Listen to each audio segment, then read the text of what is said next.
कामवाली का 9वां महीना। कामवाली का 9वां महीना। पर ये बात 9वें महीने तक पहुंची कैसे? इसे जानने के लिए हमें शुरू से शुरू करना होगा। तो आइए, कहानी के पहले पार्ट में हमने देखा कि किस तरह दमयंती की बहू निकिता और रिया मिलकर अपने ससुराल में एक कामवाली लगवाती है। दोनों ही बहुओं के वर्किंग होने के कारण वो एक साथ ऑफिस और घर नहीं संभाल पा रही थी। कुछ दिनों में निकिता के प्रमोशंस होने के चांसेस थे, जिस कारण उसने अपने ससुराल में एक कामवाली रखने की सोची और आ गई दमयंती के घर में रेशम रानी, जो पिला देती है अच्छे अच्छों को पानी। पर घर की मालकिन यानी दमयंती भी कुछ कम नहीं थी। वो हर वक्त रेशम के काम पर नजर रखती थी, जिस कारण एक हफ्ते के अंदर ही रेशम दमयंती से कहती है, तो अब से ना सारा काम आप ही कर लीजिए, मैं कल से नहीं आने वाली। गुस्से में रेशम अपना फोन उठाती है और रिया को फोन करती है। 1 मिनट रुकिए भाभी, मैं निकिता भाभी को कॉन्फ्रेंस में लेती है। आप दोनों भाभियां मुझे बड़ी इज्जत से इस घर में लेकर आई थी, पर अभी मेरे से ना और बर्दाश्त नहीं हो रहा है।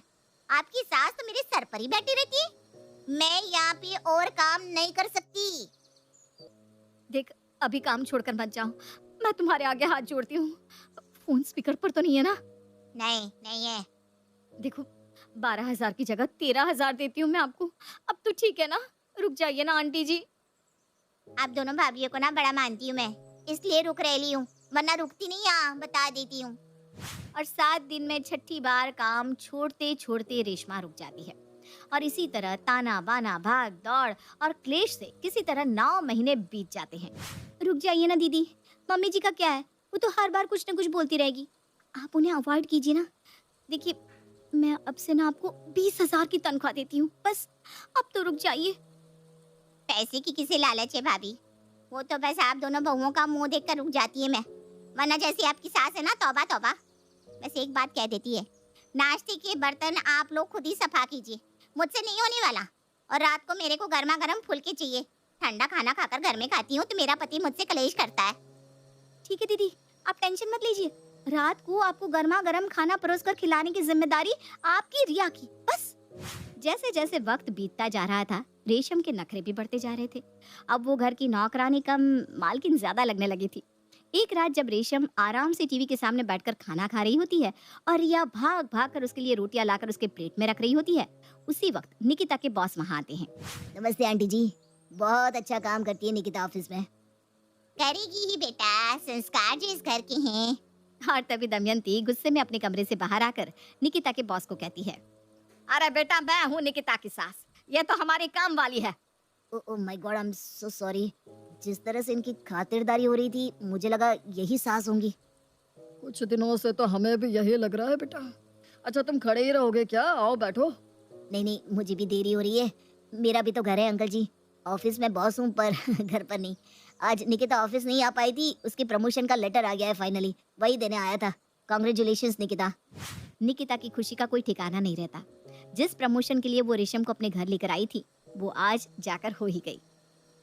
देख लिया, मेरे पैर कितने शुभ है आंटी जी, कैसी बड़ी बहू का प्रमोशन हो गया। पहले तो तू मुझे आंटी जी बोलना बंद कर, मेरी माँ की उम्र की है तू। और हाँ, बहू ऑफिस के प्रमोशन के कारण ही घर पर काम नहीं कर पा रही थी, अब उसका प्रमोशन हो गया, हमें तेरी कोई जरूरत है नहीं। रिया बहू, इसका हिसाब कर दे। आपने बोल दिया और रेशम निकल गई। ऐसा नहीं होने वाला आंटी जी, एक बार कहीं रेशम अपना पाँव जमा लेती है तो उस जगह की जमीन को उखाड़ कर ही निकलती है। सभी के सामने रेशम बिना कुछ कहे घर से बाहर निकल जाती है। पीछे से दमयंती के परिवार में सभी खुशी से जश्न मनाने में मशरूफ हो जाते हैं। मुश्किल से आधा घंटा भी नहीं बीतता, रेशम वापस लौटकर रिया के घर आ जाती है। करण भैया, निकिता दीदी, कोई जबला खुद संभाल लो। रेशम की आवाज सुनकर सभी दरवाजे की ओर भागते हैं, जहां वो रेशम को सीढ़ियों पर पड़ा हुआ देखते हैं। आज काम से घर जाते हुए मुझे देरी हो गई थी, इसलिए मेरे पति ने मुझे मारकर घर से निकाल दिया। कहता है जिस घर के लिए तुम इतना जान देती हो, सुबह से शाम तक जहाँ वक्त बिताती हो, जाओ अब रात भी वहीं बिताओ। उसने ये कहकर मुझे अपने घर से निकाल दिया भाभी। अब से ना मैं यही रहेगी। आंटी जी, आप अपना कमरा शिफ्ट कर लीजिए। सभी को साइड करती हुई सीधा रेशम दमयंती के कमरे में जाकर जोर जोर से खर्राटे मारने लगती है। सभी एक दूसरे की शक्ल देखते रह जाते हैं। अब ये क्या नया लफड़ा लग गया यार निकिता? जब सुबह और रात का काम हमें ही करना है तो हम इसे 20,000 महीने क्यों देते? और अब तो रात को भी यही रहेगी, यानी कि 24 घंटे रेशम की सेवा करनी होगी। और बनो ना तेज, तुम सब बाहर वालों को सर पर बिठाओगे तो यही होगा। दिया था ना काम वाली को सास का दर्जा, अब नाचेगी तुम सबके सर पर बैठ कर ये। तो मैं कहाँ सोऊं? अपने कमरे में या फिर? अगली सुबह रेशम 10 बजे तक आराम से अंगड़ाइयाँ लेती हुई उठती है। ऐसे मखमली बिस्तर पर सोएगा आदमी तो आँख खुलेगी कैसे? रेशम उठकर दमयंती का कपबोर्ड खुलती है और उसमें से साड़ी निकालकर बाथरूम में नहाने चली जाती है। कुछ देर बाद रेशम हूबहू दमयंती की तरह तैयार होकर बाहर आती है। कैसी लग रही है मैं दीदी? तेरी हिम्मत कैसे हुई मेरी साड़ी पहनने की? देख रहे हैं आप? देख ही तो रहा हूँ, साड़ी तो काफी अच्छी लग रही है तुम पर रेशम। मेरे कपड़े बाथरूम में चेरिया बहू, उसे ना वॉशिंग मशीन में डाल देना। आपके पति ने आपको घर से बाहर निकाल दिया, इसका मतलब ये तो नहीं ना कि हम आपको अपना रिश्तेदार बनाकर रखे। आपको महीने की पगार किस बात की मिल रही है फिर? घर में रेशम खुद की मर्जी से तो आई नहीं थी, तुम दोनों बहुएं तो लेकर आई थी इसे। और जो भी हो, उम्र में रेशम तुम लोगों से बड़ी है, ढंग से बात करो इससे। बड़े समझदार हैं आप सुहन जी।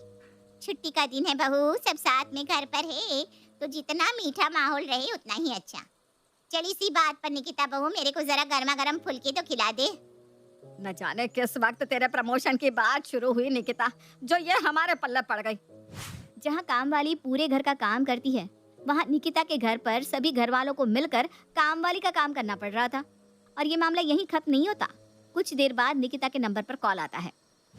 I am really sorry Nikita, एक मिस्टेक हो गई। प्रमोशन नमिता का हुआ है, निकिता का नहीं। मैंने ना नाम पढ़ने में गलती कर दी थी। क्या?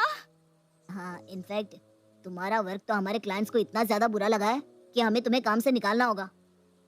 प्रमोशन के चक्कर में इसे लेकर आए थे, अब प्रमोशन क्या नौकरी भी चली गई और ये सर पर नाचने लगी सो अलग। जैसे ही सभी को निकिता की जॉब टर्मिनेशन की बात पता चलती है, सभी मिलकर रेशम का बैग पैक कर कर कहते हैं, तेरा बोरिया बिस्तरा उठा और निकल यहाँ से। हमने कोई वृद्धाश्रम नहीं खोल कर रखा, ना ही बहू के पास अब नौकरी बची है जो वो तुम्हें सैलरी दे पाए, और ना ही मैं तुम्हारे लिए अपना कमरा छोड़ सकती हूँ। पूरा घर मिलकर रेशम पर चढ़ जाता है और सभी के शोरगुल के बीच सोहन लाल की आवाज आती है। रेशम को मेरे रहते यहाँ से कोई नहीं निकाल सकता। अरे आपको इससे इतनी सहानुभूति क्यों है? ये तो बस एक काम वाली है। वो तो वक्त ने बना दिया, वरना आज इस घर की मालकिन मैं होती। नहीं सोहन? दमयंती अपना सर पकड़े हॉल में बैठ जाती है। ये क्या हुआ? कहाँ से शुरू हुई बात कहाँ पहुँच गई? और ये सुनते ही सभी अपना अपना रास्ता नाप लेते हैं। मैं आता हूँ मम्मी। शायद कुकर की सीटी बज रही है। अब मैं क्या करूं? और इस तरह रेशम के 9वें महीने में दमयंती के परिवार में एक नया सदस्य आ ही जाता है, दमयंती की साथ।